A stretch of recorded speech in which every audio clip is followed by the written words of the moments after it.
কাফের কাফের। আসসালামু আলাইকুম ওয়া রাহমাতুল্লাহ। নাহমাদুল্লাহ তাআলা ওয়া নুসাল্লি আলা রাসূলিহিল কারীম, আম্মা বা'দ।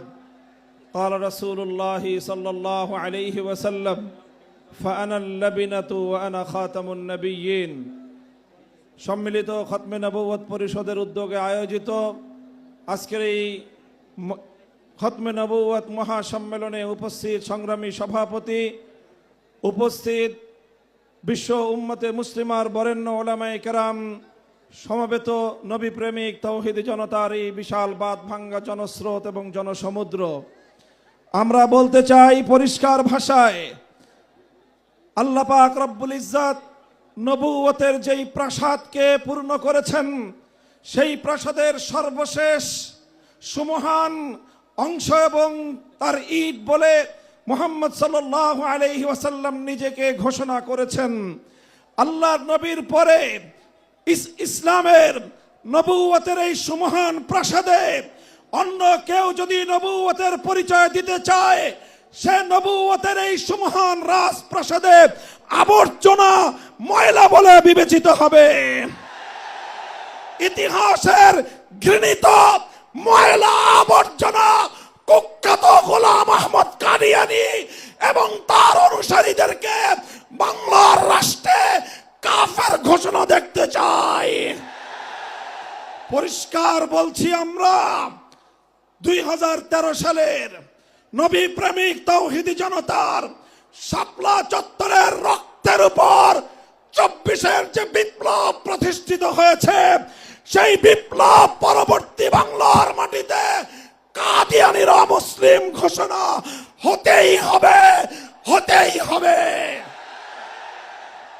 সরকারগুলোকে বলতে চাই, আমাদের পূর্বপুরুষ খতিব ওবায়দুল হক, শাইখুল হাদিস আল্লামা আজিজুল হক, সৈয়দ ফজলুল করিম পীর সাহেব চরমনাই, মুফতি ফজলুল হক আমিনী থেকে আল্লামা আহমদ শফি রহমতুল্লাহ আলাই, জুনায়েদ বাবু নগরী, সকলেই কাদিয়ানীদের খতমে নবুয়ত, এই কাদিয়ানীদের অমুসলিম রাষ্ট্রীয় ঘোষণা শুনে যেতে চেয়েছেন, দেখে যেতে চেয়েছেন।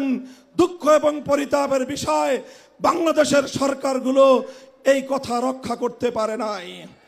আমাদের আমির হেফাজত আল্লামা মুহিবুল্লাহ বাবু নগরী হায়াতে আছেন, তার নেতৃত্বে পীর সাহেব মধুপুর যে ডাক তুলেছেন, এবার কাদিয়ানীদের অমুসলিম ঘোষণা দাবি আদায় করার জন্য যদি প্রয়োজন হয়, আবার 5ই মের মতো ঢাকা অবরোধ করতে হবে, ঢাকা অবরোধ করতে হবে। শুধু ঢাকা নয়, প্রয়োজনে জাতীয় সংসদের দিকে লং মার্চ করতে হবে, বাংলাদেশ অবরুদ্ধ করতে হবে, সকল রাজনীতি বন্ধ করে দিতে হবে, পার্লামেন্ট অচল করে দিতে হবে, সচিবালয় বন্ধ হয়ে যাবে, বাংলাদেশ থমকে দাঁড়াবে।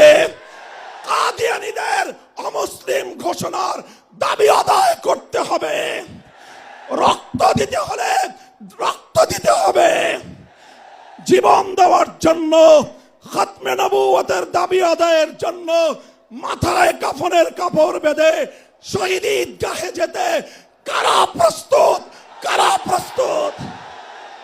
ইনশাআল্লাহ এ দাবি আদায় হবে। আর যদি সরকারগুলো দাবি আদায় করতে ব্যর্থ হয়, আগামী দিনে আমরা পার্লামেন্ট গঠন করব, আমরা ক্ষমতায় যাব, আমরা কাদিয়ানীদেরকে জাতীয় সংসদে আইন পাস করে কাফের ঘোষণা করব, অমুসলিম ঘোষণা করব ইনশাআল্লাহ। নাসরুম মিনাল্লাহি ওয়া ফাতহুন করিম।